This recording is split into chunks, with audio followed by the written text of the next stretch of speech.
ඔන්න අද අපි රසම රස හාල්මැස්සෝ කරියක් හදාගන්න විදිහ ඔයාලත් එක්ක බෙදා ගන්න හදන්නේ.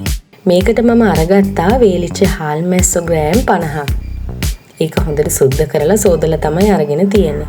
ඊළඟට අපිට මේකට ඕන කරනවා රම්පේ කරපිංචා, මිරිස් කරල් 3ක් විතර මේ විදිහට කපාගෙන, ලුණු ගෙඩියක්, ඊළඟට සුදු ලුණු ටිකක් පොඩියට කපාගෙන, අලගිටි දෙකක් විතර සාමාන්‍ය ප්‍රමාණයට කපාගෙන අරගෙන තියෙනවා.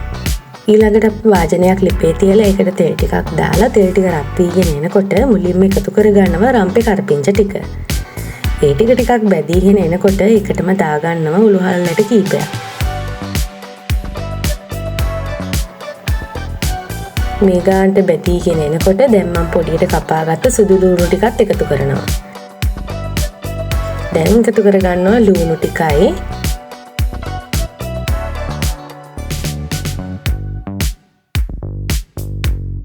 ඊට පස්සේ අවු මිරිස් කරල් ටිකයි අල ටිකත් මේ වෙලාවෙම මම දාගන්නවා. දැන් මේ විදිහට හොඳට කලවම් කරලා දැන් ඔන්න මම එකතු කරගන්නවා ලුණු කුඩු තේ හැන්දකුයි කහ කුඩු ටිකකුයි අමුතුන පහ කුඩු තේ හැඳි 3 කාලකුයි මිරිස් කුඩු තේ හැන්දකුයි. ඔයාලට කැමති නම් මිරිස් කුඩු ප්‍රමාණය තව වැඩි කරගන්නත් පුළුවන්. මේ ටික හොඳට මේ විදිහට කලවම් කරන ගමන් විනාඩියක් විතර ලිපේ තියාගෙන ඊළඟට මම මේකට එකතු කරගත්තා උකු පොල් කිරි අඬු කෝප 2ක්. ඊට පස්සේ හැන්දෙන් විටින් විට කලවම් කරගන්න ඕනේ මේ කිරි ටික නටනකම්. ඔන්න දැන් අපි එකතු කරගන්නවා අපේ හාල්මැස්සෝ ටික. ඊට පස්සේ ඒ ටිකත් හොඳට කලවම් කරගන්න ඕන.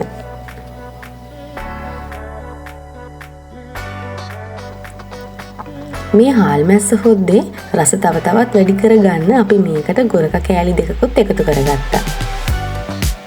දැන් ඉතින් මේක පොඩ්ඩක් හිඟනකම් හොඳට හැඳි ගාමින් ලිපේ තියාගන්න තමයි තියෙන්නේ. හාල්මැස්සොත් එක්කම අල ටික හොඳට තැම්බෙන්න ඕන නිසා අල ගොඩක් ලොකුවට කපා ගන්න එපා. මේ ප්‍රමාණයට කපා ගත්තම ඇති.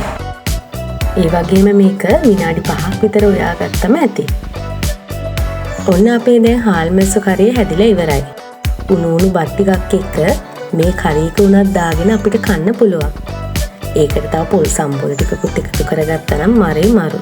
එහෙනම් ඉතින් මේ කරිය හදලා අපිට රස බලලා කියන්නකො කොහොමද කියලා. ගිහින් එන්නම් සුබ දවසක්.